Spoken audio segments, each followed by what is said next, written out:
Guys, কেমন আছো তোমরা? আশা খুব ভালো আছো গাইস। তো চলে আসলাম মারাত্মক রোস্ট পুরনো সেটআপে তোমাদের জন্য নিয়ে। আমার তোর মেজে পাবে না, তার জীবন ধন্য হয়ে যাবে। কার কবলে যে লেখা আছে আমি স্বর্গের অপ্সরা। কি তুই স্বর্গের অপ্সরা নয়, তুই হচ্ছিস পাদের ঢপসরা। তো তোমার বাড়িতে মা বোন আছে, তো একটা মেয়ের বিষয়ে তুমি বাজে কথা বলছো, সেটা একটা খারাপ বিষয়। অবশ্যই তারা আর মেয়ে হয়ে দুটো দুটো বয়ফ্রেন্ড করে বেড়াচ্ছ, সেটা কিছু নয়। দেখছি যে মোড়টা পুরো আমার দিকে ঘুরে দিয়েছে, তখন আমার মনে হচ্ছে যে এবার আমার বলা দরকার। তোমার মনে এটা কত নম্বর ছিল যে ভেসলিং এর জল মুছছে? পারমিশন চেয়েছি বলে তুমি আমাকে পুলিশের ভয় এটা মেয়ে হতেই পারে না, তো সাংঘাতিক। এরপরেও আমি দেখি যে আমাকে নিয়ে আরো বাজে কিছু হচ্ছে, দেন লিগ্যাল স্টেপ নেওয়া ছাড়া আমার কাছে কোনো উপায় থাকে। আচ্ছা, আর কেমন ধরনের স্টেপ নিতে পারো তুমি? জীবনটা কেন নষ্ট করলো? ও ওর এক্সের জন্য ওয়েট করতে। আরে দাদা, বুঝতে পারছো না, কালো ছেড়ে ফর্সা পেলেই মানুষ তো চলো গাইস, তোমাদের সামনে পুরোটা ধরে দিই যে এদের মাঝখানে কি হয়েছে।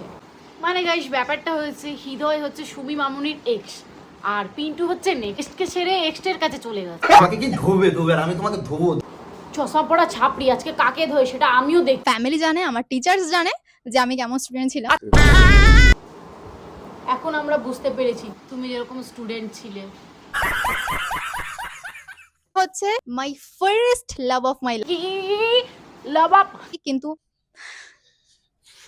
আর এখন এসব করে মরা কুকুরের মতো কাঁদছি। একজনের সঙ্গে মানে একটা বউয়ের সঙ্গে তার সম্পর্ক আছে। তুমি চিটিং বাজ সেটা জানতাম, কিন্তু মিথ্যে বাজ সেটা জানতাম না। আমি সিম্প্যাথির জন্য কিছু করছি না না, তুমি সিম্পেথি খাচ্ছ না তো, আমরা সিম্পেথি খাচ্ছি।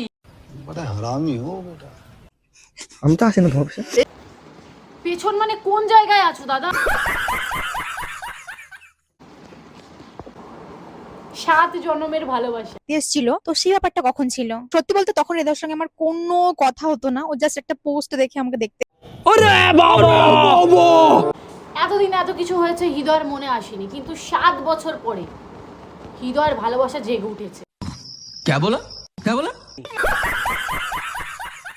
বেশ, আশা করি ব্যাপারটা বুঝতে পেরেছো সবাই। তো ভিডিওটা ভালো লেগে থাকলে অবশ্যই পেজটাকে সাবস্ক্রাইব করে দাও গাইস। আর হ্যাঁ, তোমরা হয়তো ভাবছো যে আমি আবার কেন নতুন মানে সরি পুরনো সেটআপ ছেড়ে নতুন সেটআপ মানে নতুন সেটআপ ছেড়ে পুরনো সেটআপে চলেছে এই সুমি আর পিন্টু আর হৃদয়। না, আমারও মাথার বুদ্ধিটাই। बड़ा हरामी हो बेटा। তো যাই হোক গাইস, তোমরাও হয়তো ভাবতে পারো যে আমি কেন নতুন সেটআপ ছেড়ে পুরনো সেটআপে ভিডিও বানাচ্ছি। তো গাইস, এটার একটাই কারণ হচ্ছে তোমরা আমার চ্যানেলটাকে সাবস্ক্রাইব করে দাও গাইস। 1Kটা তাড়াতাড়ি কমপ্লিট করো, আর তো কিছু দেরি আছে। প্লিজ তোমরা তাড়াতাড়ি করে আমার 1Kটা কমপ্লিট করে দাও প্লিজ গাইস। আমার একটাই রিকোয়েস্ট, তোমার 1K সাবস্ক্রাইবটা প্লিজ কমপ্লিট করে দাও। প্লিজ প্লিজ প্লিজ 1K সাবস্ক্রাইবটা প্লিজ কমপ্লিট করে দাও। আর আমি ধামাকাদার আরও সুন্দর সুন্দর ভিডিও তোমাদের জন্য এরকম সেটআপে নিয়ে আসবো। আর যতক্ষণ না আমার 1K সাবস্ক্রাইব পূরণ হচ্ছে, ততক্ষণ আমি এই সেটআপে ভিডিও দেবো। তোমরা যখন আমার 1K সাবস্ক্রাইব পূরণ করে দেবে, আমি আবার নতুন সেটআপে সুন্দর করে বানিয়ে তোমাদের ভিডিও দেবো। কিন্তু প্লিজ এর জন্য আমি চাই তোমরা প্লিজ আমাকে 1K সাবস্ক্রাইবটা প্লিজ কমপ্লিট করে দাও গাইস। তো চলো, ভিডিওটা ভালো লেগে থাকলে অবশ্যই লাইক করে দিও। চলো টাটা।